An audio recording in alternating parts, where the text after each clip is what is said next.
I'm Sherry Sylvester, and this is Ninth and Congress, a podcast sponsored by the Texas Public Policy Foundation.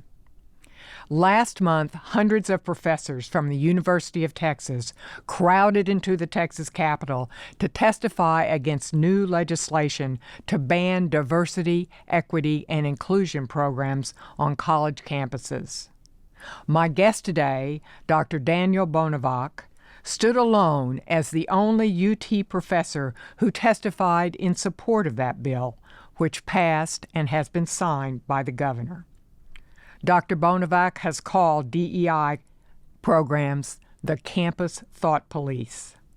He's going to tell us today about what it's like teaching on a Texas campus that has become overwhelmingly woke. Dr. Bonevac has been at the University of Texas for 30 years. 43 years. 43 years, was trying to be kind there. But are you a native Texan? Where are you from? No, I was born in Pittsburgh. And in fact, when I accepted the job here, had never been closer to Texas than Steubenville, Ohio. So I had no idea what wonderful things were in store for me. Well, tell me about that path. How did you get from Pittsburgh to Texas? Well, I was born in Pittsburgh and lived there during my childhood. And then my parents moved to Virginia and then to Connecticut, where I went to high school and where I met my wife. Mm-hmm. And then I went to college in Philadelphia, grad school at the University of Pittsburgh. So I was back to within a mile of where I was born and very close to where I lived as a child. And then the interviews were conducted in those days, all at a central location. So basically my year was in New York City. So all the people who had jobs in philosophy and all the people who were looking for jobs in philosophy met in New York and interviewed there. And a few days later, I got a call from UT offering me the job. Normally, the pattern would be they fly you in, you give a talk, etc. None of that happened. They just offered me the job after the interview. And so the next day, I went to Notre Dame and was being essentially on campus interviewed there. And the day I arrived, it was 12 degrees and windy. The chairman met me as I came out of the hotel and said, "I'm glad it's such a beautiful day for your visit." And I immediately thought, okay, Texas, here I come. I had other schools that were interested in me, and I didn't even bother going to those campuses. I looked and said, Wisconsin is north of Notre Dame, et cetera, et cetera. Like, yep. Nope, I'm going to Texas. So it was an easy decision in a way. Well, so philosophy. You say all the philosophy interviews were conducted there. So was there a crowd of people? How did you get into that field? It's a niche market. It is. Oh, very definitely, very definitely. I think some of it was that when I was young, my father was going to college at night while he was working during the day on the GI Bill, and he was himself a Catholic who had converted to becoming a Protestant, but was attending a Catholic university and had these required theology courses. So he would talk about that sometimes at the dinner table. And so from a very young age, I got interested in questions of free will and predestination and a variety of other topics of this kind.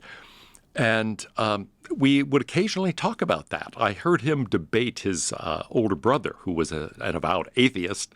And so there was a lot of philosophical and theological discussion going on, even though his brother was a computer engineer and my dad was studying to be an accountant. Neither one specialized in this. But then as I was in school, I found that I was always interested in the underlying philosophical questions. My favorite subject was actually math, and I loved physics. And I took lots of math and physics in college, but it was really always philosophy that I gravitated toward. And finally, I realized, well, look, I should just be a philosophy major. That's what I keep wanting to inquire more about. And so I did that and then went to grad school in philosophy, mostly because years before I had decided I wanted to teach. What I wanted to teach was unclear. I thought it would probably be math, actually. But when I majored in philosophy, I thought, well, I still want to do that. I want to teach, and I've had some great teachers who inspired me. So that's why I went to graduate school in philosophy. And at the time, Pitt, Harvard, and Princeton were essentially tied for number one. And so I went to Pitt and loved it there. It was a wonderful, wonderful program. And so, and it was also nice because I got to be around relatives of mine and my grandparents and so on in the years leading up to their deaths. And so it felt like it was grounding me personally as well as allowing me to explore philosophy, which I loved. And it was a great department. It was a wonderful place to study. So when you got to Texas, what was waiting for you here? Was there a big philosophy department, a small department? What did they want you to do, and how did that work? Texas had one of the largest departments in the country. And and when I got here, it had a reputation for being one of the nastiest departments in the country. People were constantly at each other's throats. There were people who specialized in history of philosophy, and they more or less stayed out of these battles. But there were some analytic philosophers, there were continental philosophers, there were people who did philosophy in the American tradition, pragmatists. And those three groups were just constantly fighting. And I remember job talks where somebody would come and be giving us a talk to the department, and faculty members would start yelling at each other. Someone would ask a question, and before the poor candidate could answer, some other faculty member would say, "That's a stupid question." They would start shouting at each other. And so it was a wild place. But a few people left over the years, and one of the things I tried to do when I became chair back in the 90s was to try to calm things down and get people to feel a sense of unity and stop fighting with each other in this way. And it required me to do certain things that people weren't happy about at the time. I wasn't super popular. But it did a lot to defuse these conflicts. And so now I think we have the reputation for being one of the most harmonious and collegial departments in the country.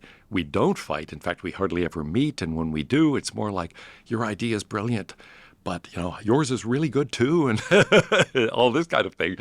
We're almost boringly harmonious, but it's so much better than when I first arrived.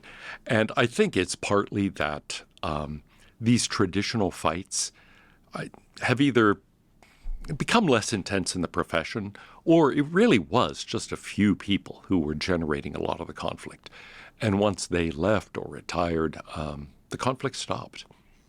So your first book, you start putting out books. You've written 9 books.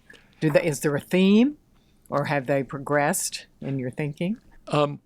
Well, they have progressed a lot and shifted in a way that I actually anticipated they would when I was young, but most other people probably couldn't have anticipated. I always thought the center of philosophy was really ethics, how we should live our lives, what it is to live a good life. But I didn't start there, and I didn't want to start there. I thought I need to be well-grounded in other areas. So actually my dissertation was on the philosophy of mathematics, and that's really what my first book was about. Question of, is mathematics true? And if it is true, how is that possible? How could we know mathematical truths, since they seem to talk about this realm of entities, sets, numbers, functions, and so on that we don't encounter and experience? And so it was very abstract, and indeed the title of the book when it came out was Reduction in the Abstract Sciences, where mathematics, logic, and so on were the main topics. And for about 10 or more years here, mostly I just taught logic courses or philosophy of mathematics.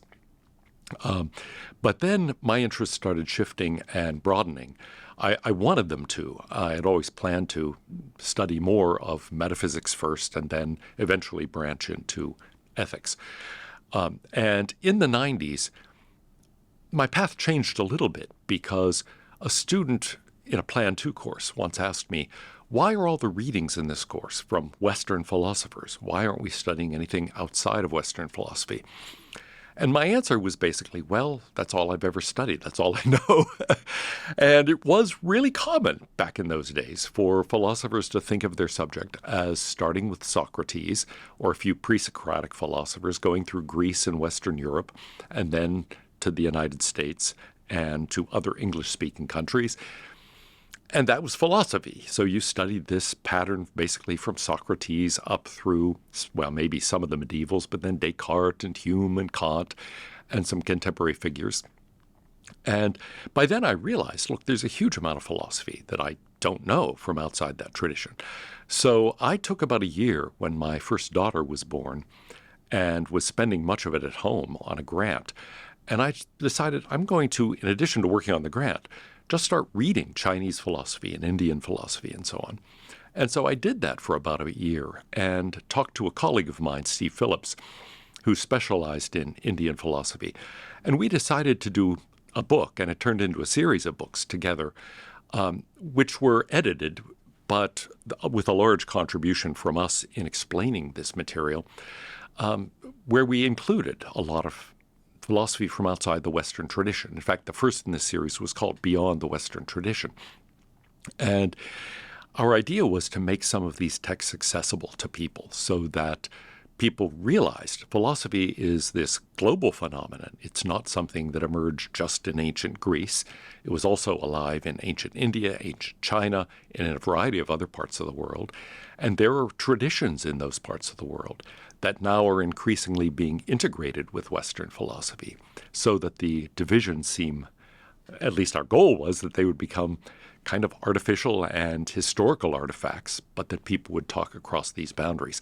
And I do think that's happening more slowly than we anticipated. I think we thought our books were going to transform things quickly, and they did in our teaching and a few other people's, but it's taken decades, not years, to make people realize there's a lot more.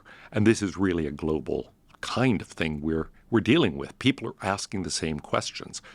What is there? How do I know? What should I do? Those are universal human questions. They're not just Western questions. Well, was this an indication? What's happening on campuses now in terms of, we feel like there's a war on the West, and then we're going to talk a lot about DEI today. Was that question a kind of a precursor of what was going to come in terms of why aren't we studying philosophy that's not out of the Western tradition? And now there's total rejection of all of that by many. Right.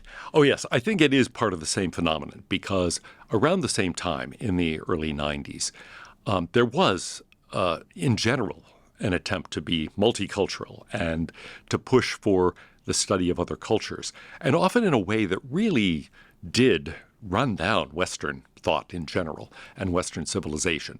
And part of the reason we did the books was not only to open people's eyes to the possibilities, but also to say, look, people are thinking about this in the wrong way. These are not hostile traditions to the West. In fact, people are asking the same questions. And many times they come up with similar answers. Sometimes they don't. In fact, sometimes it's really striking that ideas that have emerged in the West only quite recently were there in ancient India or ancient China. And so part of why we did the books was to say, hey, look, this isn't a question of opposition. You don't have to reject the West in order to think there are important things outside it. In fact, people are asking the same questions and dealing with the same problems and often coming up with similar solutions. One of the things that we noticed is that a lot of early efforts here to be multicultural, quote unquote, amounted to having Marxist writers from Nicaragua or Africa in the curriculum.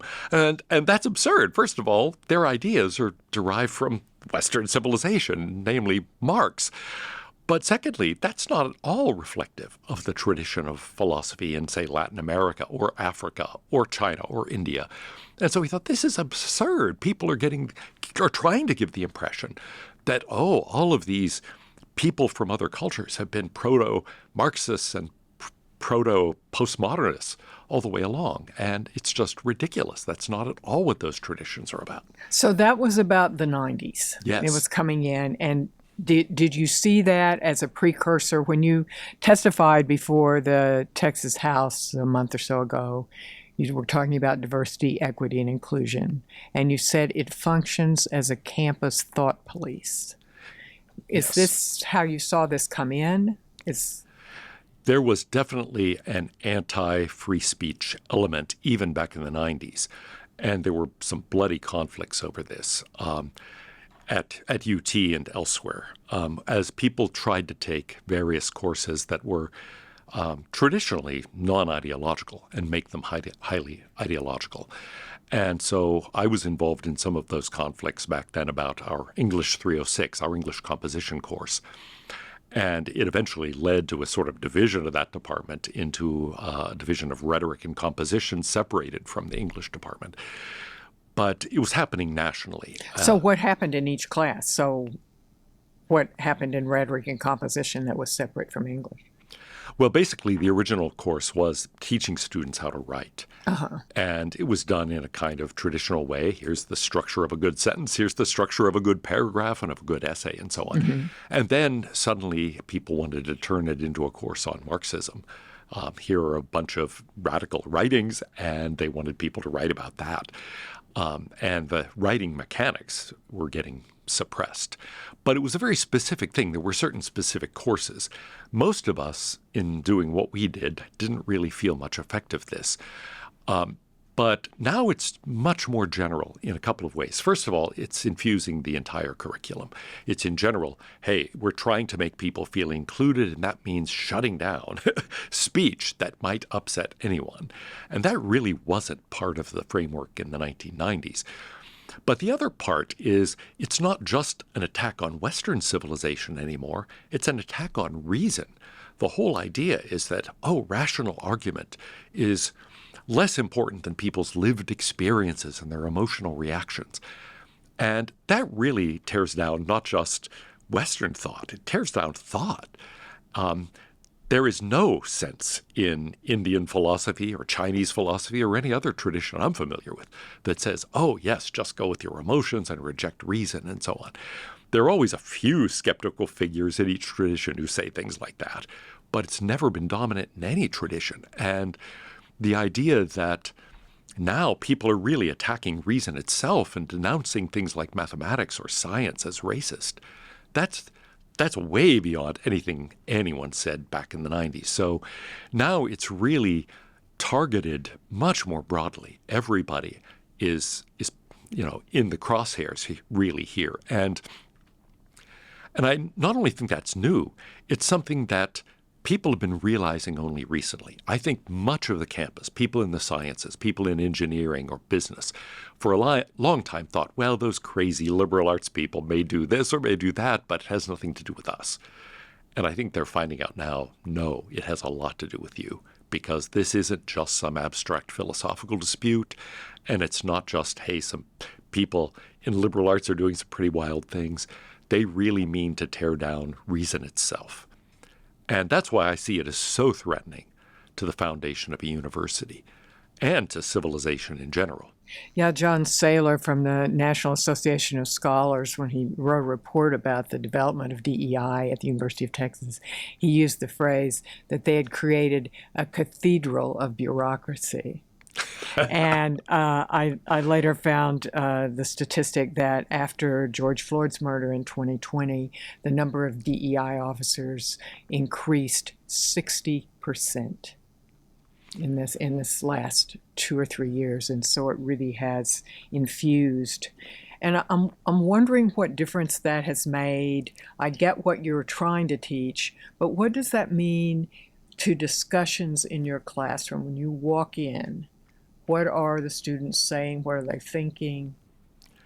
Right. A huge amount of this affects them even before they get to the university. This is happening K through 12 as well. And so I can't blame by any means the things I see just on the University of Texas or just on DEI or anything. And people I talk to from other campuses report the same kind of experience.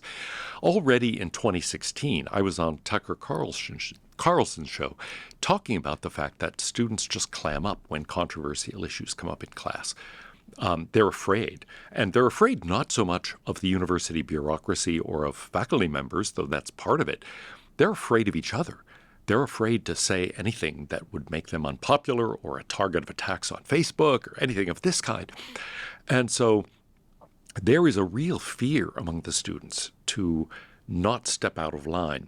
And for a while after that, it became even more intense because we had, and many campuses had, a DEI type office that was sending around emails frequently saying, have you observed bias? You don't have to have been the victim of bias, but if you see anything that you could interpret as bias, let us know.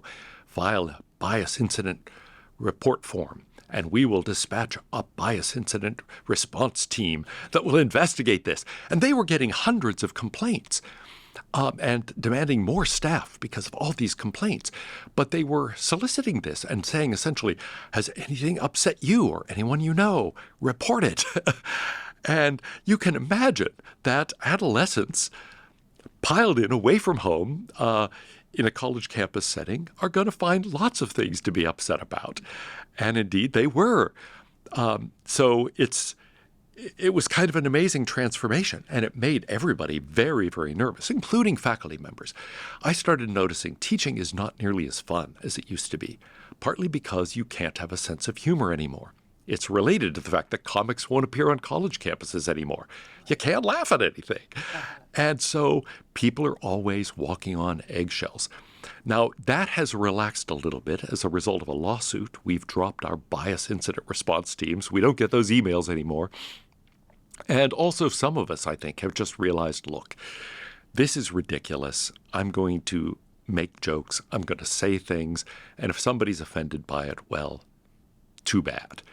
And so I've noticed that sometimes I joke in class, and you can see this visible relief on students' faces, like, oh, in this class we're allowed to relax. We're actually allowed to laugh at something or whatever. And it is striking because they come in nervous. They come in worried that everybody's looking at them and everybody's, concerned about what they might say. And it is now possible, I think, to get them to relax some. But it's still difficult. It still has transformed the feeling on campus. It is not what it was 10 years ago or 20 years ago. And it's depressing to realize that. They used to have much more fun in class, and I used to have more fun in class than it's possible to have now. And I don't think anybody in those days was offended by anything. You have to be trained to recognize these microaggressions because nobody would have ever thought that the word mother or father, for example, was offensive to anyone. And now that's on the list of things you're not supposed to say. It's ridiculous. But once you make it clear, look, we're not obeying those crazy rules in this class. We're going to say things in normal ways. I'm not talking about anything that any normal person would consider offensive to anyone. And so it is possible to counteract it somewhat. But all it takes is one person in a class of 300, say, who gets upset about something to transform the atmosphere back. Do you see any shift? I think there's been kind of a tipping point in the country, and certainly in Texas. This last session, we passed an anti-DEI law.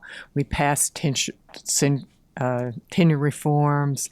We passed gender modification. We're taking drag shows out of elementary school, radical moves like that. And we have the total support of 70% of Texans to do all of this. Is any of that sentiment showing up on campus among the students? I want to talk a little bit about the professors and they're fighting back, but is that showing up among students? Well, I can't really answer the question about students just because most of these things were finally passed after everybody left campus for the summer, so right, yeah. It's hard to judge. But among faculty, I know it's caused huge alarm among certain activist faculty members who suddenly are afraid, how are we going to do what we do? And I've been party to some conversations before I testified and before they realized what side I was on, right, about, well, we're going to have to figure out how we accomplish these goals if it's actually prohibited. I'm going to have to, and essentially they were talking about how to evade the law. Now, some of them, in fact, most of these fears were unfounded. The law is very clear. It doesn't affect people's teaching. It doesn't affect people's research. And so to the extent that they were saying, my course is going to become illegal, that was always ridiculous. But I have no doubt that discussions are underway among administrators about how to do what they've been trying to do in other forms, renaming positions or What I was really afraid of as these legislative discussions were going on was a proposal to say, well, you can't get rid of any people. You can get rid of the office, but the people have to be reassigned elsewhere. And I thought, oh, great. That's like a doctor telling you, I've got good news and bad news. The tumor is malignant, but the good news is we're not going to actually, remove it. We're just going to shatter it and send those cells all over the body. Yeah, that's not going to help. That is likely to make the problem worse. And they know that that's a strategy. I was reading this article inside the Chronicle of Higher Education, and it was saying that to evade Republican lawmakers, that they would dismantle the high-profile big administrative offices. And I know during the debate, the fact that the DEI administrators at the big 6 colleges are all paid enormous salaries and have enormous offices, and rather go down into the colleges. And so they would be less visible. Of course, they're already in the colleges too, but... Right. Yeah, exactly. I think there is a worry that the response to this legislation, even though I very much support it and think it's an important step in the right direction, is going to lead people to just do what they're doing in a more covert way. And it will be harder to detect and harder to get rid of. The thing that's really disturbing about this is that what people say they're doing and what they're really doing are so radically different. They say this is just outreach to previously marginalized communities. It's ways of welcoming students and tutoring them and so on. Those tutoring programs existed long before there was a DEI office. And it's not mostly of what they in fact do. It's not outreach either. That's handled mostly in the admissions office and through alumni networks and so on. And so what this really is a way of trying to shape hiring decisions and admissions decisions and then all sorts of curriculum decisions toward their particular vision of social justice, which, as they define it, means equal representations of groups. And since you don't really find that normally in any society unless it's artificially engineered, it has to be artificially engineered. And so it's a way of saying, look, you can't do faculty searches, for example, the way you've done them before. You now have to have one of our representatives on the committee who will oversee what you're doing and make sure you're not being unfair to any marginalized candidates. Not that anybody would be. In fact, for my entire career, people have been leaning heavily in the other direction, saying we'd really like to have more applicants from women and from minorities and so forth. And so the idea that these faculty search committees, which are overwhelmingly populated by people on the left, since that's who's on university faculties for the most part, that they are racist and sexist and so on, it's just an absurd thought in the first place. They're not. But then these people come on and they have a very political idea. Wait, this person is doing, let me look to my own past, philosophy of mathematics? Well, nobody cares about that. That doesn't advance any cause of social justice. And so there are very particular kinds of people they are looking for and they're trying to champion. And it's something that has nothing to do with academic quality. It's not necessarily incompatible with it, but usually in practice it is.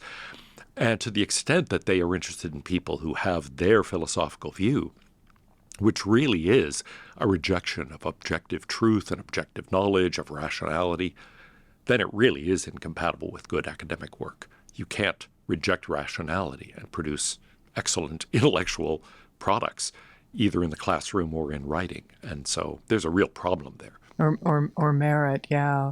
Heather McDonald, in her new book, When Race Trumps Merit, she makes the statement that there would be a problem if we had applicants, either job applicants or student applicants, who were claiming to be white who weren't. And of course, just the opposite. Just the opposite, yes. Is the case. And not any instances of people coming forward and saying they were not hired because of race or sexual identity or whatever. So Right. what happens in a field like yours? I know, let's talk about mathematics a little bit because she talks about that too. One of your colleagues who also testified before the Senate committee was a DEI officer for the School of Engineering. And of course, the number of African Americans in engineering doesn't nearly mirror the 14 or 15% of African Americans in the culture. And that would seem to reflect the fact that in our public schools, we're not doing a very good job of getting our African American kids ready to perform in math. That's right. But for some reason, we think we're going to fix that once they get to college. I'm not sure how that works. How do you deal with merit achievement students that are not ready but being pushed into? It's a huge problem. One thing that my university is doing right is recruiting very successfully in high schools that have large numbers of minority students. So a disproportionate number of my very best students over the last few years have been Black or Hispanic. And that's wonderful. I mean, one is now a faculty member at the University of North Carolina. One is in graduate school at Oxford.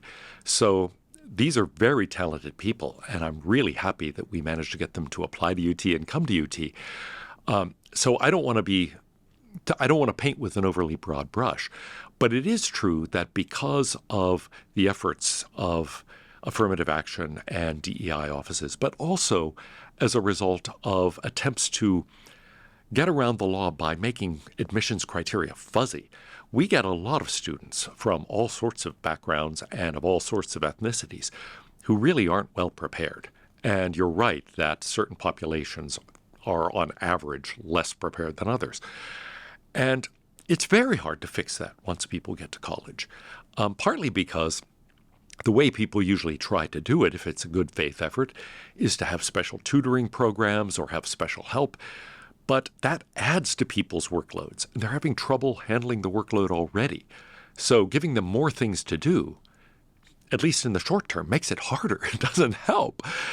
So it's very, very hard once people come to university. If they aren't already good readers, if they can't do math at a decent level and they're in engineering or business or physics or something, you've got a huge problem because it takes time and effort to catch up. Now, I think students in general can catch up. If they're admitted, they've got the skills in general to be able to do it.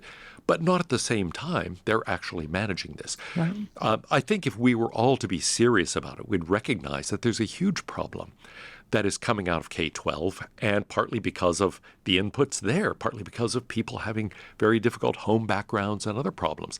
And we would recognize, look, you're not ready for university yet, but let's have something, I don't know what you would call this, but something that would really tell you what you should have learned in high school if you didn't. Right. And take that year to just do that and catch up and then enter the university. Trying to do the two things at once really doesn't work very well. For exceptionally talented students, it can. I don't want to say it's hopeless, but it's adding a burden to people who are already struggling to bear the burden they've got. And so it's a problem. And it's not something that you can easily wave a wand about or tell people, hey, you belong. Well, nice to hear that, maybe. Though actually, I think most students react by thinking, it's weird to hear that. Yeah. I thought I belonged already because you admitted me. But even if it were effective at making people feel included, that's not necessarily helping them do the work they need to do. And now there's pressure on faculty members to get rid of exams, to dumb things down a bit, to make it easier to pass their courses. And I don't think that's a good idea at all. If anything, I think we should be striving to say, after the pandemic, let's go back to the standards we had, that we did relax a little because in remote teaching, certain things are just difficult to do and so on. We need people to come up to a standard of excellence that we've always been dedicated to, not get rid of the standard of excellence because not enough people are meeting it from certain backgrounds. Yeah, it's a really odd way of thinking. We've certainly been working here at TPPF for 30 years to try to close those achievement gaps, with gender and race achievement gaps in K through 12, and talk about a battle for social justice. You know, we've called that the civil rights issue of our times, and trying to push it forward. Are you, wrapping up here, are you encouraged by the passage of Senate Bill 17, the DEI law at the University of Texas, or do you see that we'll go through a period of blowback and retrenchment by social justice warriors? What do you, knowing what you've seen since 1980, what do you predict? Okay. Yeah, I'm very encouraged, actually. I think that this indicates, for the first time in a long time, really, that people on the outside of academia are actually watching and paying attention and no longer saying, look, academic freedom, you guys get to do whatever you want. I think that was always a crazy thought. Not that I welcome political interference, and I don't want to return to days when there was heavy political interference. But on the other hand, I also look and say, hey, the taxpayers of Texas are paying good money to send their kids to UT and to subsidize education at a place like UT and other state universities because they want certain things to happen. They want people to be educated. They want top-notch research. They want this to contribute in a positive way to the state and the economy of Texas. And I think they have a right to demand that. And if people aren't doing it, and in fact doing things that are destructive, they should step in and stop it. In the same way that we should stop people, and this is, luckily this is very rare, but it's happened, that faculty members collect salaries and simply never show up on campus and never do anything. It takes amazingly long to get rid of someone who simply isn't showing up and isn't doing anything. And people reasonably have an expectation that, hey, we subsidize this and we support it because it's achieving certain goals that we endorse. And if it's not doing that, we should push it back in the right direction so that it is. So I think it's immensely encouraging that that kind of oversight is taking place, that the public is watching and is trying to say, hey, we do care about excellence. We care about truth. We care about knowledge. We want people to be learning something of value. And we don't want you basically using your positions to just introduce social conflict, which is what a lot of this has been doing. So I think that's very encouraging. It's not as if it's going to be an easy struggle. And the people who are really dedicated to bringing about the kinds of social changes they want, they're going to keep at it. So I think we have to remain vigilant and say, all right, let's see what happens, and don't assume the problem is solved. We can all go back to the way we were doing things, and we'll check back in 50 years. That's not how it's going to work. It needs to be continuing. This is a hydra that once you lop off one head, it's going to pop up somewhere else, and you have to be vigilant for that. But I'm much more encouraged than I was a few years ago when I thought nobody's paying any attention. Nobody seems to care that increasingly universities are dedicated to something that is not just different from their traditional mission, but hostile to it. And when people talk, as various university administrators do now, about saying we have to redefine what excellence is in a university, I become alarmed. I think, no, I know what excellence is in a university. We've had more or less the same conception for over a millennia. And when people suddenly say we're going to redefine it, that means, you're not pursuing excellence the way we've understood it. You're doing something else. And that's a bad sign. So I think we have to say no. The discovery of truth, the communication of truth, passing it on to the next generation, that's what's really important here. That's what you're supposed to be doing. We want people excellent at that. And I think that it's wonderful that for the first time in a long time, I've seen real attempts to rein things in and say, yes, that's the mission we want. Get back to your mission. It may require additional interventions. So I'm not saying we should all relax now, not by any means. But I think it's a huge push in the right direction. So when you testified, I'm thinking about all those professors that came across the street to testify that night, and a couple of hearings on Senate Bill 17. When you testified, did people come up and say, What are you thinking? This is a terrible idea. Who are you? You're not one of us. I'm thinking about the woman who flew in from Connecticut, from the American Association of University Professors. And so what kind of personal blowback did you get? Oh, none at all. Oh, good. Great. Tolerance for ideas. We don't need to embrace other people's ideas. We just need to tolerate them. Right. Now, to some extent, I'm a known quantity. I've been loudmouthed about my views ever since before I had tenure. So I've been sort of known for being a campus conservative even back in the early 80s. So I've been saying this kind of stuff for 40 years, and nobody's surprised. You should start an affinity group. Well, we did have a very active branch of the National Association of Scholars on campus for a time. And then some of the leaders of that either retired or became ill, and it's been more or less dormant since then. There are actually a lot of people on college campuses who do not go along with the orthodoxy that you hear most loudly. And in fact, even most people who would consider themselves politically on the left really do not subscribe to the things that are the most outrageous manifestations. In fact, what they say behind closed doors about it is much more in keeping with what I think of it. But they won't say anything publicly. It's only a few of us who do. And this became clear a few years ago when people were soliciting writers and scholars who would sign a statement in support of Donald Trump's candidacy back in 2016. Very few people were willing to do that, even though, in fact, in philosophy, only 4 people nationally were willing to do it, 2 of them at UT. But most people would say, look, even if they were, I'm on your side, but I can't, this will destroy my career if I say this. And I guess I've been saying it for so long, it's all factored in. That's great. And I'm not worried about my career at this point. But I think a lot of younger people feel like, yeah, even if I think this is all crazy, I can't say that. I've got to pretend to go along, at least until I have tenure, or at least until I become full professor, or whatever their career goal is. So, and among I think the most surprising thing is that the people who are more or less traditional liberals, and it might be a majority of university faculties really, they're Democrats in the traditional Kennedy-Johnson type mold.